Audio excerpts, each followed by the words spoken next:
Punch-Out não é apenas um jogo, mas sim um jogo que se humilha.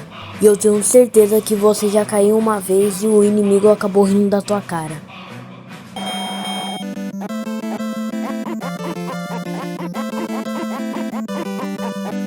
Eu já quero logo falar que antes da gente começar com a nossa jornada extremamente difícil, bem, eu queria falar que esse jogo ele é muito difícil para quem não tem reflexo. Bem, eu não tenho reflexo direito, mas eu jogo no Nintendo Switch e dá pra consertar meus erros voltando pelo Nintendo Online. Mas enfim, eu acho que se você joga no Nintendo na TV de tubo mesmo, o clássico do jeito de jogar videogames mesmo da Nintendo, bem, eu só queria dizer que você tá ferrado. E por mais que eu tenha essa oportunidade de consertar meus erros, meu jogo ainda continua difícil mesmo voltando, já que eu posso errar de novo e de novo. Mas o bom é que se você ficar tentando várias vezes o jogo, você acaba aprendendo como funciona o inimigo direito. Mas eu não recomendo a ninguém a tentar jogar esse jogo, já que é muito difícil, até mesmo voltando, como é que eu faço. Mas enfim, nesse vídeo eu não vou falar todos os inimigos que realmente estão no jogo. Eu vou falar o que são mais difíceis para falar nesse vídeo, que é o tema do vídeo, que Punch-Out é o jogo mais impossível do mundo. Mas enfim, vamos nessa. O primeiro boss que eu acho que eu quero começar já a falar é o Bowser Boom.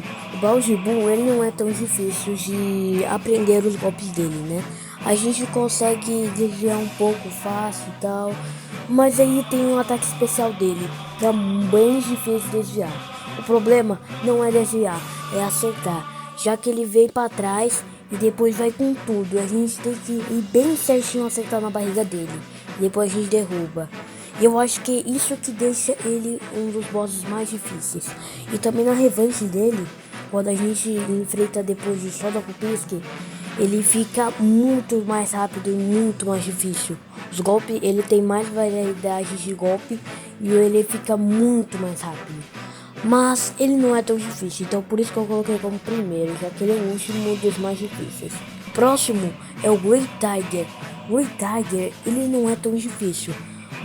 Os golpes dele na verdade é bem fácil, mas é um golpe específico que fez eu colocar ele nessa lista, que é o ataque especial dele. O ataque especial dele, ele teletransporta e vai rapidão pra nós, dá um soco de cada vez e fica girando, dá um soco, girando, dá um soco, girando, dá um soco. O problema é que a gente tem que se defender na hora certa. E se você não se defende na hora certa, você vai tomar muito dano e depois vai cair. Ele vai te derrubar pela primeira vez. Mas ainda assim é bem fácil dele. Eu consigo já desviar ele de boas. Então eu acho que ele é o terceiro. E finalmente a gente vai para um dos últimos chefões da minha lista de chefes mais difíceis. E agora em segundo lugar nós temos o Mr. Sandman. Mr. Sandman, ele não é tão difícil, já que ele é praticamente o sprite do Bowser Boom, só que modificado, e o nome. Mas ele é um pouquinho mais forte do que o Bowser Boom. Os ataques dele não são tão difíceis, até que é um pouco fácil de desviar. Mas, só que tem uma técnica, que é quando ele dá o soco normal, aquele lá que dá o soco pra cima, você tem que dar um soco na cara dele e depois ele fica meio que paralisado e depois tem que dar 3 vezes o soco na barriga. Aí às vezes tu fica eternamente desse jeito e tu pode derrubar ele uma vez. Mas tem um ataque dele especial que é o seguinte, ele paralisa, pisca muitas vezes, que talvez eu nem consiga contar, milésimos de segundos. Aí ele dá 3 vezes um ataque alto.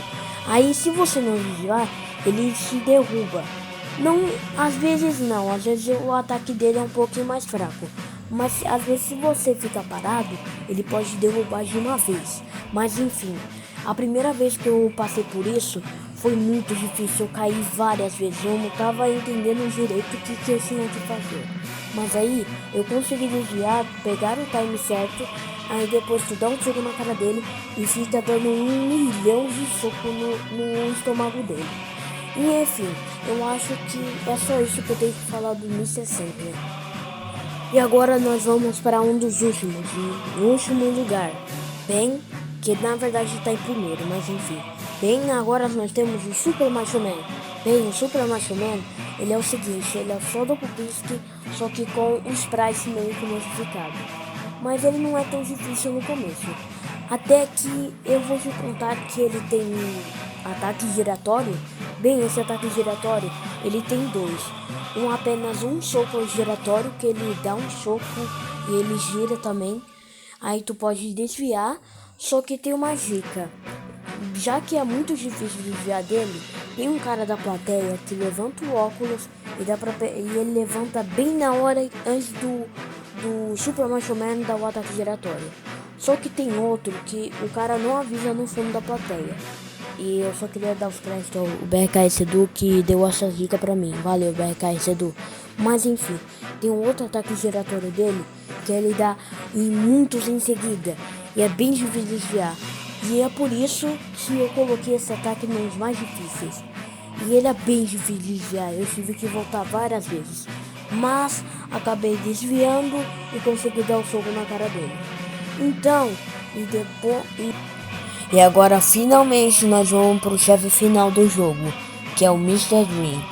Bem, você provavelmente deve conhecer o chefe final do jogo como Mike Tyson, mas infelizmente a versão que eu joguei o contrário da Nintendo com Mike Tyson para colocar no jogo, infelizmente assim é encerrado. Então eles colocaram o Mr. Dream, que é a mesma coisa do Mike Tyson, só que o sprite mudado e o nome mudado também, que é o Mr. Dream, obviamente. Mas enfim, ele é praticamente a mesma coisa do Mike Tyson e bora falar dele. Bem, primeiro de tudo, os ataques dele são extremamente rápidos. E como todos os chefões que eu falei tem padrões pra gente entender os ataques, esse literalmente não existe. É sério, ele não tem padrão pra gente entender os ataques dele que ele vai fazer. É literalmente ele te dá o ataque, o jogo fala, pronto, agora tenta desviar. Ele é muito difícil, muito rápido. Ele realmente tem que ter muito reflexo para enfrentar esse chefão. E bem, ele tem quase 3 ataques diferenciados. O soco alto, que é o que ele vai extremamente rápido e dá aquele soco clássico alto. E também tem um outro, que às vezes quando tu derruba ele, ele dá um monte de sequências de soco. Você pode acabar desviando certinho, mas eu fiquei apenas me defendendo para que minha energia acabasse e depois aí ele ia fazer movimentos diferentes para me desviar. E também tem um soco que ele pisca o olho direito ou esquerdo e ele dá o soco na direção que o olho pisca. Por exemplo, se ele pisca o olho direito, ele dá o soco no lado direito. Daí se ele pisca do lado esquerdo, ele dá pro lado esquerdo. Parece até que não é difícil, mas quer dizer, parece que não é fácil, mas é bem difícil. É muito difícil entender os comportamentos dele dos socos. Às vezes você tem que reagir aos movimentos dele e às vezes ele reage aos seus movimentos. Tipo, às vezes ele pode acabar desviando do seu especial, que é bem chato, mas enfim, é muito difícil ele. Mas você tem que se acostumar com alguns dos golpes dele. E se você acabando enfrentando ele e acabando desviando e socando a cara dele, você vai ter muito potencial para dar certo. E bem, eu acho que eu consegui enfrentar ele dessa maneira que eu acabei de falar. Bem, depois de muito tempo eu consegui enfrentar ele mais direito e aí finalmente eu tinha conseguido derrubar ele e eu zerei o jogo. Bem galera, o vídeo vai ficando bem por aqui, espero muito que vocês tenham gostado, porque demorou muito para editar esse vídeo. E eu só queria contar um pouco das experiências do meu chefe. Então, até o próximo vídeo pessoal, tchau!